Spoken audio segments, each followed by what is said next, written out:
আজকে দুইজনে হ্যাঁ নৌকা চালিয়ে যাবামু হ্যাঁ মনে করো আড়া আর পিএস কিনে নি বাইর থেকে চারফি বানামু খাওয়ার বেলা তো ঠন্ড না কামের বেলা ঠন্ড না খাওয়ার তালে নিতে বাইসে রয়েছি বুঝছো হ্যাঁ। কি কি জাহাজ এইটা কি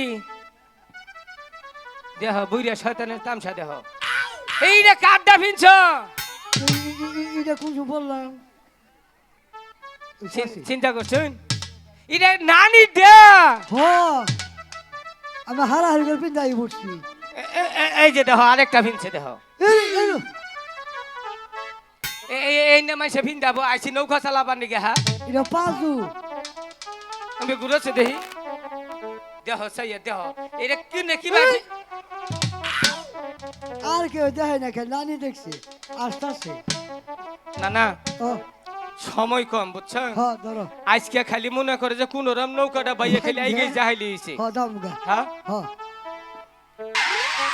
আগে তো সদা করে বানিতে যাইতো হ্যাঁ ওখান তো তাও দেখি না মাঝি ভাই বাড়ি আছো মাঝি ভাই এই ডিস্টার্ব করবেন না ওখানে নৌকা চালাবার যাইতেছি এই কেরাম নে ওগো মাঝি ভাই কেরাম নে কথা নাই বাটা নাই বাচ্চা ভুকুত ঢুকে পড়ছুন ওগো মাঝি ভাই হ্যাঁ আমি সে ওজানে নগরের চাঁদি সওদাগর হায় হায় প্রণাম প্রণাম প্রণাম নাতি ভাই ও উজানি নগর চাষ সদা করেছে প্রণাম করো যাও তুমি প্রণাম করছ হ্যাঁ প্রণাম করছি ও হো তাহলে আগে কব না এ কি করলে মাঝি ভাই প্রণাম করলাম কাকে আমনে রে এইভাবে নাকি আপনি বুঝুন নাই মনে করুন বাংলাদেশ আগে আসালে না লোক ও হচ্ছে ডিজিটাল ইন্টারনেটের যুগ আমি এনতেনে দিলাম আপনি নেটওয়ার্কের দ্বারা পাইলেন তাই নাকি হ্যাঁ বাহ চুপ! আসো মাঝি ভাই ও এটা আপনার কি হয় আমার নাতিন মেয়ের ঘরে ফোলা আব্বা কো ওই! এই যে বাড়ি দিলে খবর খারাপ আছে ও মাঝি ভাই ও এটা আপনার নাতি নাতি তাহলে আপনাকে আব্বা বললো আব্বা কয় যে না না বিয়া করায় না এই জন্যে ওইটা কয় তার মানে বিয়া আপনারা করবো এইটাকে কি কন্যা দান করবে সদাগর মাসে একটু আইগেন একটু আইগেন একটু আইগেন আমার কাছে কেউ মনে হয় বিয়া দিব না না মনে হয় না আমাদের 6 মাসে নাকি একটা মেয়ে হাওলাতে নিয়ে দেয়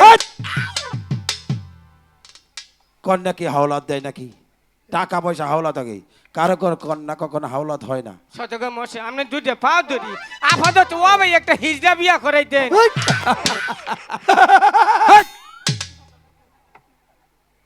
বেয়াদব জানি কনিকার সদর মশাই রাগ জানি করুন না আপনার কাছে কোনো পাত্রী আছে সত্যি তুমি বিয়ে করবে হ্যাঁ ওরে বাবা যে ওইগুলা বিয়ার কথা হইলে ধরা হবে না মুসলমান আছে যে ওইনারা ঘুষ করা হয়নি এই নাকে নাকে কেন হাত শরম করে বিয়া কথা বলে তাহলে বিয়ে না করলে শরম যখন পেয়েছো তাহলে বিয়ে করতে হবে না ও ভাই করবো শরম ফালাই দিলাম সদর মশাই যে ওইনারা ব্যবস্থা করা হয়নি তুমি বিয়ে করবে তাই না মাঝি ভাই তোমার জন্য একটি মেয়ে দেখেছি সদাগর মাসে আমার বাড়ির উত্তর পাশে হ্যাঁ হারামদার একটি মেয়ে আছে না আছে তো হ্যাঁ হ্যাঁ যদি দেখেছো তুমি ওটা দেখছি ওটা ভালো না তার মানে ওটা ডিসপ্লে নষ্ট কেমন করে ওটা কি হয়েছে তুই দেখছ দেখছি না কে ওটা আড়ার সাইজ দেখছ আর না, আছে দেখি ওটা চলবো না ওটা বিয়ে করবে না না তাহলে আমার বাড়ি দক্ষিণ পাশে রমানন্দর একটি মেয়ে আছে ওটা বলা না তাহলে ওটা যদি আ করে মনে হয় দোয়ান করে শাটার খুলছে আর চাপায় না ও মাঝি ভাই ও তাহলে কোথায় বিয়ে করবে তুমি আপনাকে নিজে করে মরতে নাই হ্যাঁ আপনাকে বাচ্চা নাই আমার একটি ছোট বোন আছে ও, হাই হাই তাহলে আগে কবার না মাঝি ভাই ও আমি যখন তোমার প্রাসাদে ঢুকিলাম হ্যাঁ তুমি আমাকে দূর থেকে সালাম করলে ও আর মনে করেন আন্নে আমার ইষ্ট হইলেন না আন্নে আন্নে আমার কি জানি হইন এই ও। নাতি ভাই ও সদাগরের বন্ধু যদি তোর বিয়া যায় না হ্যাঁ তাহলে সদাগর তোর কি হবো আমি সদাগর তাহলে কি হমু হ্যাঁ। আমি সদাগর তুলা বাবা এই! বিয়ার তোমার গান মারছে। বিবেক বলতে কিছু নেই বিবেক নাই বিবেক আঙ্গ আব্বার নাম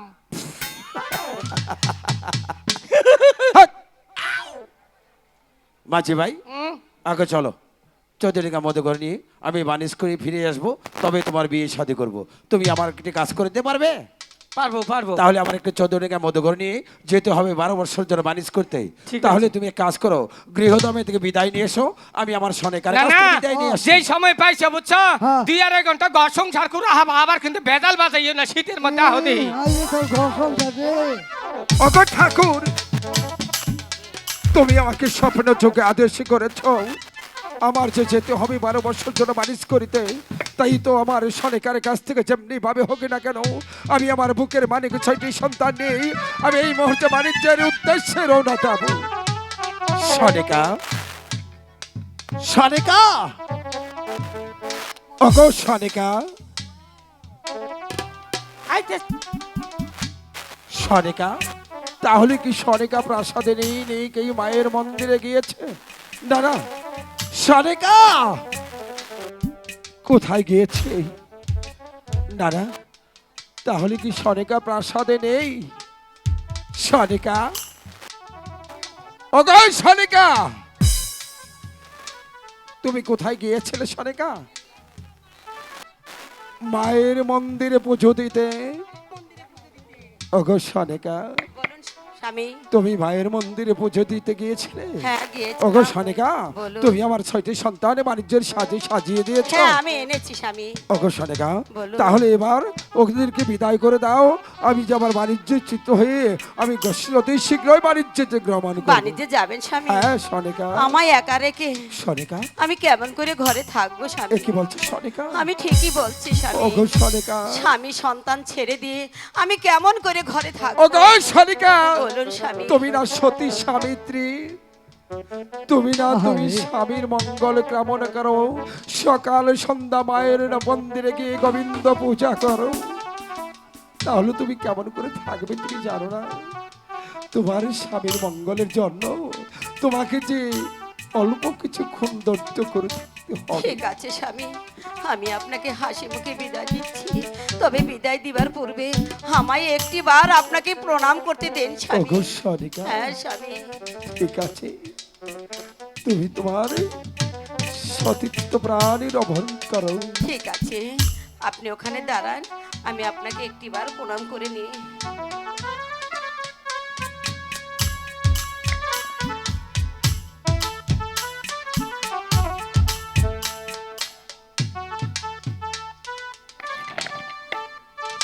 সনিকা, স্বামী, এবার তুমি আমাকে বিদায় করে দাও। হ্যাঁ আমি আমি আমার 6টি সন্তান নিয়ে বাণিজ্যের উদ্দেশ্যে যাত্রা করি। ঠিক আছে স্বামী, বিদায়। বিদায় সনিকা, বিদায় স্বামী, বিদায়, বিদায়। বিদায় সনিকা, বিদায়। মাঝি ভাই, সদাগর মশাই, এবার হাইলের কাটা শক্ত করে ধরে রঙিন পাল উড়িয়ে জুড়ে জারে বইটা টেনে যাত্রা করো সেই বাণিজ্যের উদ্দেশ্যে। ঠিক আছে সদাগর মশাই, আপনি বসে পড়ুন। ঠিক আছে মাঝি ভাই। না না, এটা গুন গুরুষের গাহান কো। হ্যাঁ। আম পাশ থেকে হাইলটা ধরি। ঠিক আছে। আইকে।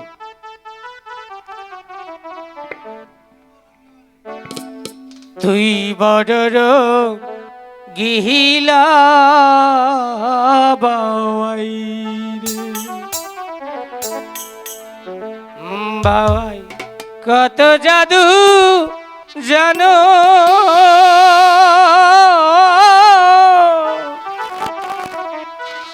নিজের ছাই ঘর বানাইয়া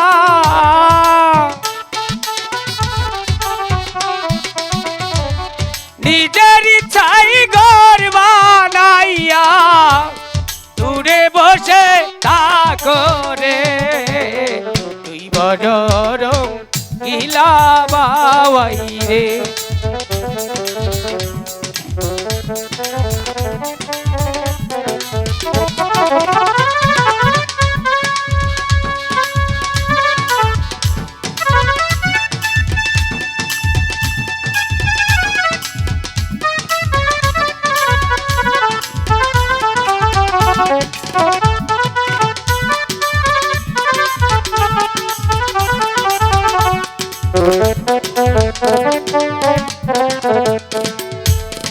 সদাগর মশাই, মাঝি ভাই, আমরা তো নৌকা ভাইতে বাইতে অনেক দূর এসে পড়েছি গো। এখন আমরা কোথায় এসেছি? এখন আছি কালিদর সাগরের মাছ পথে গো। ওগো মাঝি ভাই, বলুন। কালিদর সাগরে মাছ পথে থাকলে